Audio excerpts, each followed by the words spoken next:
धना भगत की धुन लगी, बीज दिया जिंदा ने। सूखा खेत हरा हुआ, काकर बोई जाने। अपने आत्मा परमात्मा से जो अनहोनी होती है और हुई है, अब भी हो रही है, ये उन्हीं को होती है जो सत भक्ति करते हैं, परम संत की शरण में रहते हैं और सच्ची लगन से साधना करते हैं। और पूर्ण परमात्मा कबीर देव ही सबकी जैसी कोई भक्ति साधना कर रहा है उसकी लाज वही रखता है। गीता जी अध्याय नंबर 15 के श्लोक नंबर 16-17 में बताया है कि क्षर पुरुष और अक्षर पुरुष ये दो प्रकार के प्रभु हैं, ये नाशवान हैं दोनों के दोनों, और इनके अक्षेत्र में, इनके राज लोक में जितने भी प्राणी हैं वो भी नाशवान हैं, जीव आत्मा सबकी अमर है। फिर 17वें श्लोक में बताया है 15वें अध्याय के गीता जी में कि उत्तम पुरुष तु अन्य परमात्मा इति उदाहरते। यह लोक तरम आविश्य विभर्ति अव्यय ईश्वर है। वो श्रेष्ठ परमात्मा वास्तव में भगवान जो है वो तो इन दोनों से और है, सरपुरुष और अक्षर पुरुष है, और वही तीनों लोकों में प्रवेश करके सबका धारण पोषण करता है, यानी उसी से सब कुछ होता है, वही सब कुछ है। जैसे पौधे को, पेड़ को जड़ से, मूल से आहार प्राप्त होता है, उसमें जो भी फिर आगे विकास हो रहा है वो आहार से ही हो रहा है। भाई इतना ही समझना काफी है बुद्धिमान के लिए। तो कबीर परमेश्वर से ही सबको पावर शक्ति जैसी कोई साधना किसी प्रकार की कर रहा है, उस परमेश्वर से ही उसका वो शक्ति मिल रही है और वो उसी प्रकार की प्रोग्रेस उसकी हो रही है। तो धन्ना भक्त ये किसान था, जाट जाति में था, राजस्थान के अंदर। ये बहुत ही श्रद्धालु भक्त था, परमात्मा में इतनी आस्था थी, दया, बहुत दया थी, धार्मिकता उनके अंदर बहुत ज़्यादा थी। उसकी धर्मपत्नी बहुत ही नास्तिक टाइप थी, वो भगत जी को काफ़ी बाधा पैदा करती थी भक्ति मार्ग में। फिर भी भक्त अपनी श्रद्धा और स्वभाव से कभी विचलित नहीं होता था, क्योंकि राजस्थान के अंदर बहुत पहले की बातें हैं, 400 वर्ष पहले, तो वर्षा हो जाती थी तो अन्न होता था, ज्वार बाजरे बोआ करते थे, अन्यथा बहुत ही भूखमरी होती थी, गरीबी बहुत थी, निर्धनता बहुत थी। एक बार वर्षा हुई और धन्ना भगत की बीज बोने के लिए, ज्वार बोने के लिए चल पड़ा। रास्ते में 4 संत भगत आ गए और भगत को देख करके भगत प्रणाम करते हैं, गदगद होते हैं, बैल खड़े कर लिए, वो जो ऊंट था वो खड़ा कर लिया और हाथ जोड़कर प्रणाम किया, नमस्कार हो संतों को, राम राम कही और कुशल मंगल पूछा भगत ने। तो उन भक्तों ने बताया कि कुशल काहे की है भक्त, 4 दिन हो गए रोटी नहीं खा ली, 3-4 दिन हो गए कोई अन्न नहीं मिला, हम ऐसे तीर्थ यात्रा पर जा रहे हैं। अब धन्ना भगत जी ने सोचा 4 दिन हो गए रोटी नहीं खाई, ये मरेंगे, निढाल हो रहे हैं बिल्कुल। कहा ले ये ज्वार खा लो। ज्वार थी, बीज बोन गया था, वह ज्वार रखती, भूखे मरे थे, मार गए गले, फटाफट खा गए सारी ने। अब भगत ने सोचा ज्वार तो खा ली भगतों ने और बीज ना बोया तो पड़ोसी लोग जाके घर में बताएंगे, पड़ोसी किसान, कि आपके खेत में बीज क्यों नहीं बीजा तुमने, और फिर मेरी पत्नी है वो मेरा सिर खावेगी, लड़ाई करेगी। उसने कंकर उठा ली, कहीं से ही कंकर इकट्ठी कर ली खेतों से और वो डाल ली थैले में और जैसे और किसान बीज बीजे थे ऐसे डाला सारे का और उसके ऊपर का हल चला के आ गया।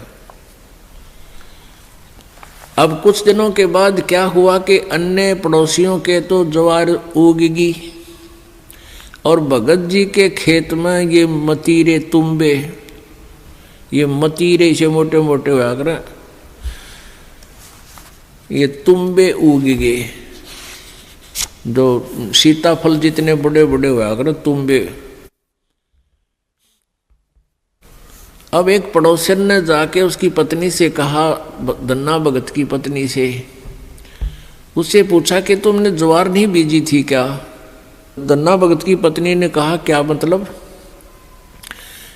कि आपके खेत में तो वो तुम्बे मतीरे अपने आप उग गए हैं, वो तो आप उग गया करे, वहां बोने नहीं पड़ते राजस्थान के एक क्षेत्र में।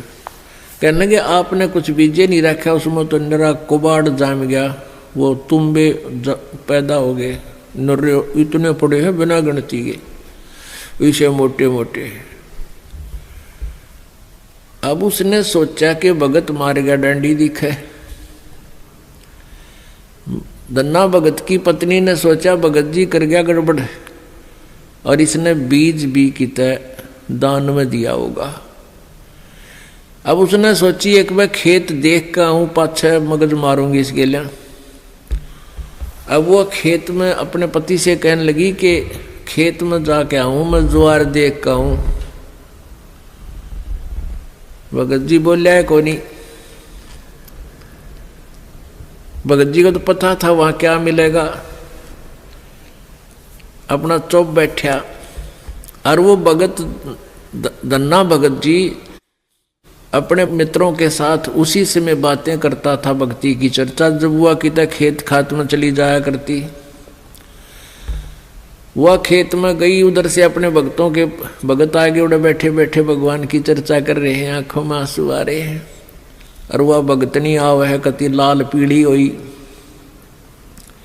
है, जान गया भगत आ गई या तो भाई करड़ाई। अब देखी जाएगी, जो होगा ही होना तो है ही। और वह कहकर एक मतीरा तोड़ जाई, तुम्बा इतना बारा मोटा सिर पर धरी नो, अब इसका सिर में मारूंगी। आकर ने बोली भगत जी खेत में बीज ज्वार बोक आया था। भगत जी नो कर ली नाड़ तले ने, और उसने नो सिर में मारा। वो मतीरा मारने के उद्देश्य से नो सिर में ठोकन खातिर वो नो कर गया थोड़ा सा, वो धरती में लाग के फूट गया। नो बोली बालक तन्ने खाएंगे के उड़ा मतीरे उग गए सारे, तो बीज कित फूक आया। तो वो मतीरा जो था वो तुम्बा था, धरती में लाग के फूट गया। फूट गया तो उसमें एक दड़ी यानी 5 किलो लगभग ज्वार निकली। ज्वार अब एक बार तो अब भगत जी की तरफ देखा, वो नौकरें पड़ा था, एक तरफ देखा ज्वार का न अक्तुम्बे में तो ज्वार निकल आई। और वो न्यू बार बार देखा है, भगत जी ने भी देखा कि मैं शांत होगी के चक्कर है, उन्हें देखा तो तुम्बे में तो ज्वार निकल रही है। तो भगत ने 100 शुक्र मनाए, परमात्मा करड़ाई टाल दी, या ज्वार ने रोए थी या दड़ी ज्वार आपने दे दी। इतने में फिर अब उसके मन में न्यू आई कि कदे और भी तुम भी मजुआर पाओगी। फिर तो ले कर चद्दर और ले कर मोगरा डंडा बांध ली, वहाँ बिछा ली चद्दर और मतीरा धरा, डंडा मारा, उठा के फेंक दे, परल दे ही ज्वार निकला। ढेर लग गया उस ज्वार का। और औरा कहते वही इतनी खड़ी थी सुक्की, और वर्षा हुई नहीं, उनकी खत्म होगी गांव वालों की। और भगत के उस खेत में तुम्बे में तो ज्वार निकला, दुनिया देखना हुए। युवा भगतनी एक गठड़ी और ठा के चाल पड़े। जब वह 3-4 गठड़ ले आई, 3-4 अपना जितनी उस खेत में होनी थी उगनी थी, यानी जिसमें निपज होनी थी उपज, उतनी ज्वार जब आली भगत जी ने बोले वो और मत लाइए, अपनी आ चुकी है। और इसको बांट दे सारे गांव में, सबके बालक भूखे हैं। ने बोली क्यों, मैं सारी ले आऊँगी। वह ले आई ठाठा गए, फिर जो भी गिठड़ी लाए वहाँ तक ताबा बोझ मरती, वहाँ खोल ला उसके वो बूमड़ा हो जाए, उसके फूल वो बन जाए छिलका, ज्वार ना रहे। वह एक दो गिठड़ी तो लाई, फिर बैठ गई, अगियो अच्छा चाड़ा हुआ। तब धन्ना भक्त ने कहा भाई बाकी की ज्वार भगवान ने आप सबके लिए दी है और अपने हिसाब की ले जियो जिसने जितनी चाहिए और सबको बांट दे। तो परमात्मा कहते हैं ये मालिक ऐसे ही किया करता है तो हम सच्ची लगन लगावें। परसों एक बहन आई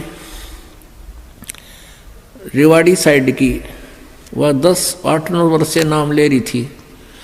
उसका पति नाम नहीं ले हुआ था, वो गुटी छुट्टी लावा था। फिर उसने वो तकलीफ होगी, कोई बीमार सिमार हो गया, उसने भी नाम ले लिया। वो नाम लेकर गए थे, वो अकेला वो ले गया था और वह पत्नी उसको दिलाकर नाम लेकर गई थी। वो पहले से लिए हुई थी नाम उसकी पत्नी। वो ना माना करता पहले बिल्कुल भी, वो बीमार सिमार सा हो गया, फिर नाम ले लिया।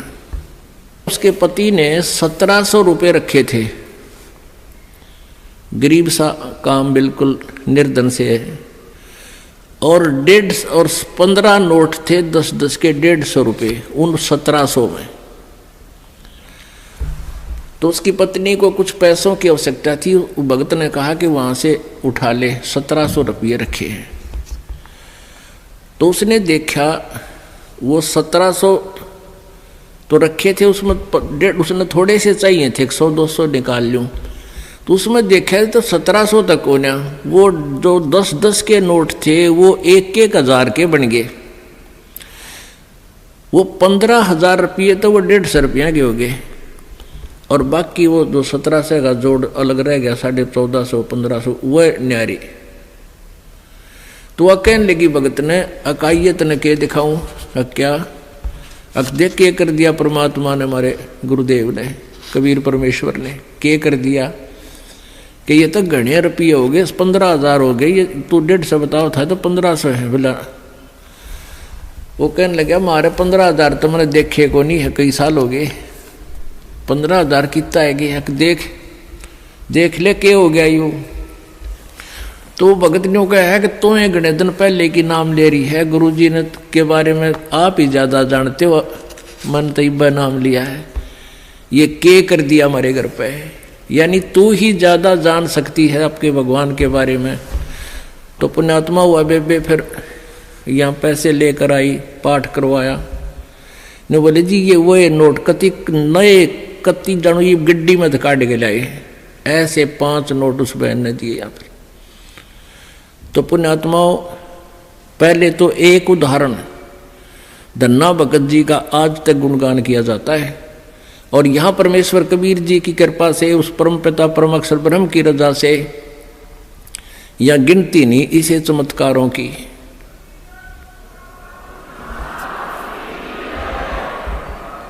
सत साहिब।